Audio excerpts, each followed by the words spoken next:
All right, I'm here with Candace Avalos to talk about a statement made by the attorney's office regarding a series of hate letters that were released to multiple Black leaders throughout Portland.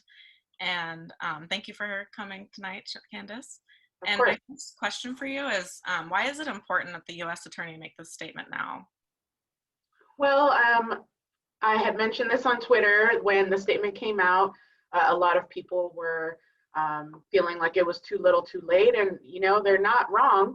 But at the same time, we really thought it was important for the community to know that there were going to be consequences for people who do this, because even though we were personally impacted, people in our community were impacted because they were worried if they were going to be next or what that's going to mean for their families, especially if hate like that goes unchecked.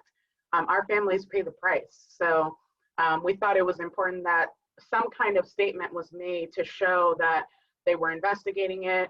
And we've also been advocating for them to make some statements to talk about victim resources that a lot of people don't know they can have access to.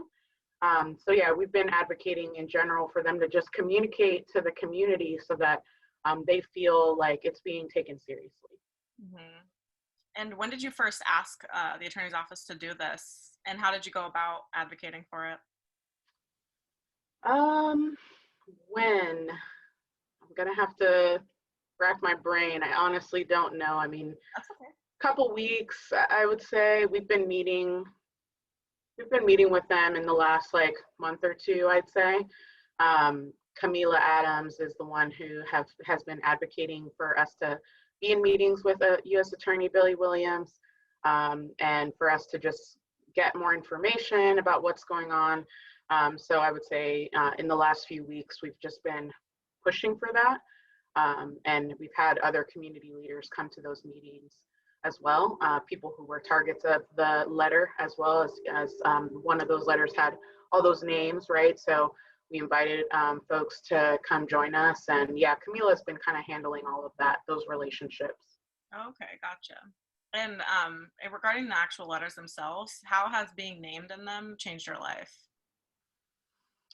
Well, while I expected that I could be the recipient of something like hate mail or have, attacks towards me, once it actually happens, you have to really consider your surroundings a lot more, especially because this letter was coming to my home. So obviously this person knows where I live.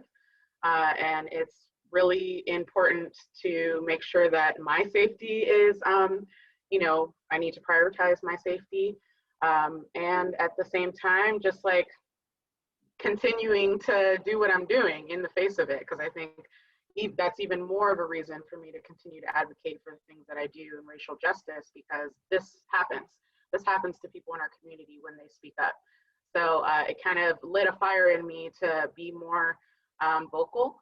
And I think that has really been helpful for the community to just see that, we're persevering, because it's very scary.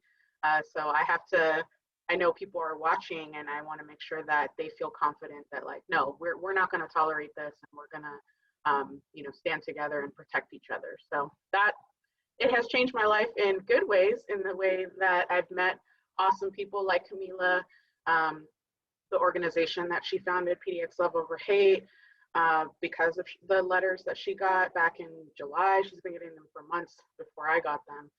So yeah, I think it's changed my life in good and not bad ways, but like I'm more cautious. Mm-hmm. What do other activists tell you about how receiving the letters has changed their lives?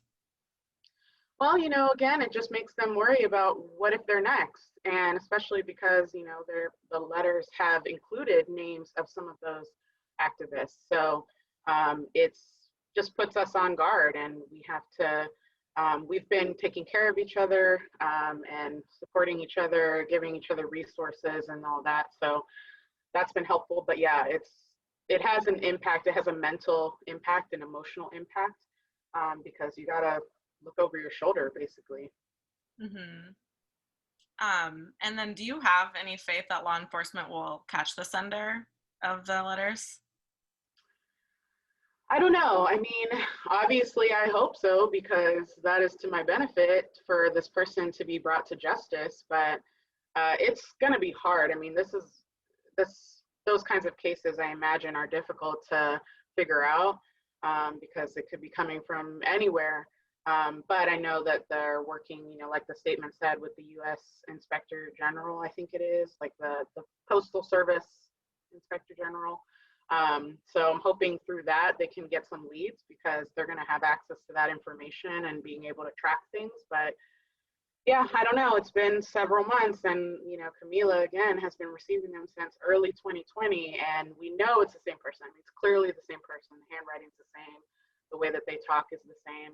So they're still out there. So I don't know, and that's kind of why we've been advocating in those meetings, just to say like, hey, the longer that you wait, or the longer, I'm sorry, not that you wait, that you not resolve it. We are continuing to fear for our safety, right? Like I said, I've had to make different precautions for myself. So it's just one of those things where we're like, hello, is there anything? Like, what can you tell us?